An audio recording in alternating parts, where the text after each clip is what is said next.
Ingin dapatkan tips untuk menjawab soalan kebat? Jom ikuti pembelajaran bersama Cikgu Usha hari ini.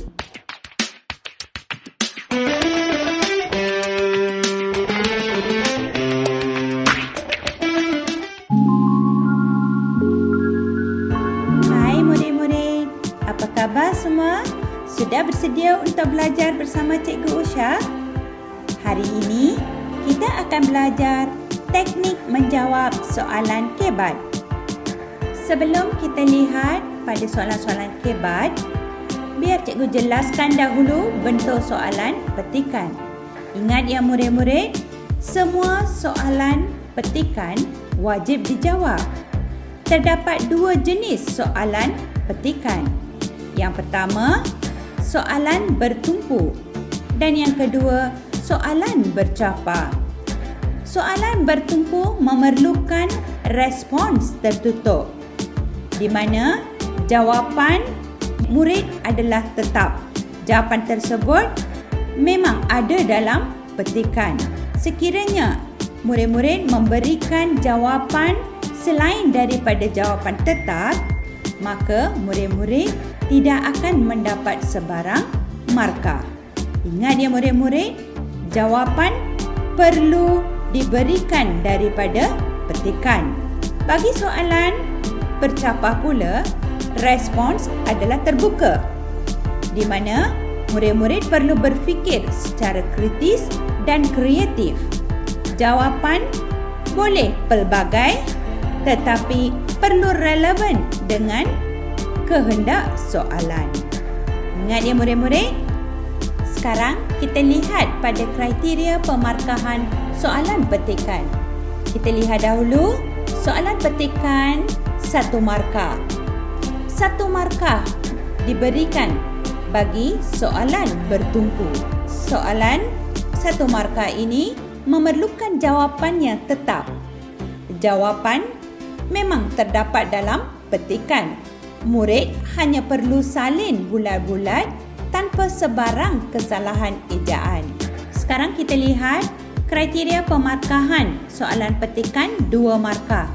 Soalan 2 markah ini mungkin berbentuk soalan bertumpu ataupun soalan bercapar. 2 markah diberikan jika isi cukup, ayat lengkap dan gramatis. Murid-murid akan mendapat 1 markah sahaja jika isi cukup tetapi ayat tidak gramatis. 0 markah ya murid-murid jika isi tidak tepat dan ayat gramatis. 0 markah juga diberikan jika isi tidak tepat dan ayat tidak gramatis. Kriteria pemarkahan soalan petikan 3 markah. Soalan 3 markah ini biasanya soalan kebat ya murid-murid. 3 markah akan diberikan sekiranya jawapan murid mempunyai isi yang mencukupi, ayat yang lengkap dan gramatis. 2 markah akan diberikan jika isi cukup tetapi ayat tidak gramatis. 2 markah juga diberikan jika isi tidak cukup tetapi ayat gramatis. 1 markah akan diberikan jika isi tidak cukup dan ayat kurang gramatis. 0 markah diberikan jika isi tidak tepat walaupun ayat gramatis. 0 markah juga diberikan jika isi tidak tepat dan ayat tidak gramatis. Jadi jawapan sekiranya jawapan tidak tepat, memang tiada markah. Baiklah murid-murid, sekarang cikgu nak murid-murid tumpukan perhatian pada soalan kebat. Kemahiran berfikir aras tinggi. Teliti peta bulatan di bawah, kemudian jawab soalan berikutnya. Cikgu nak murid-murid perhatikan peta bulatan. Diberikan 4 isi kebaikan bergotong royong. Isi pertama, memupuk semangat perpaduan. Isi kedua, menjimatkan masa. Isi ketiga, membersihkan kawasan. Isi keempat, memudahkan kerja. Sekarang, Lihat pada soalannya. Pada pendapat kamu, adakah gotong royong penting diamalkan? Mengapa? Bagi soalan ini murid-murid perlu berikan jawapan kamu sendiri. Okay. Tidak boleh menyalin jawapan daripada peta bulatan. Sebab soalan meminta murid-murid memberikan pendapat kamu. Cuba fikirkan jawapannya murid-murid.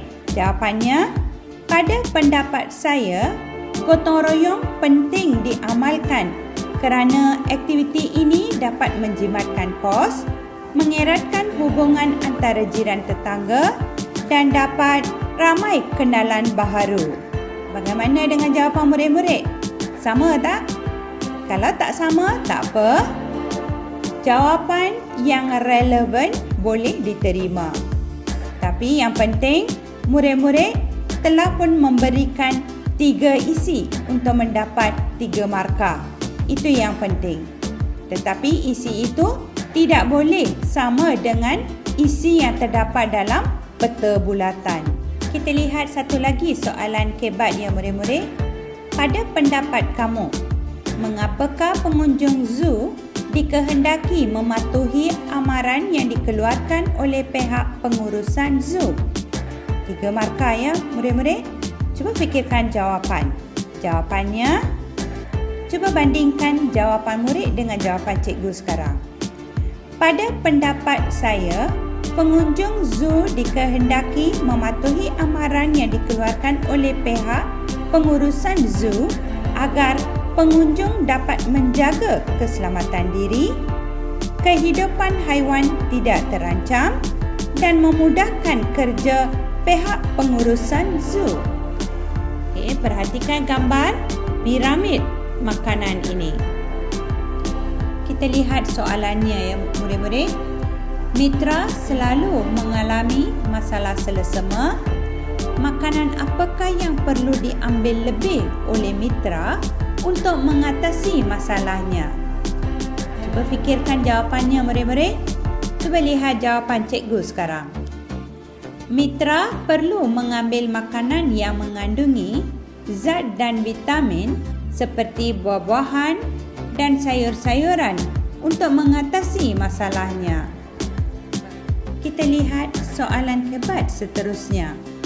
Apakah tindakan yang perlu kamu ambil untuk melintas jalan sekiranya lampu isyarat rosak? 2 markah ya murid-murid. Jawapannya, sekiranya lampu isyarat rosak, saya akan memandang ke kanan, ke kiri dan ke kanan semula.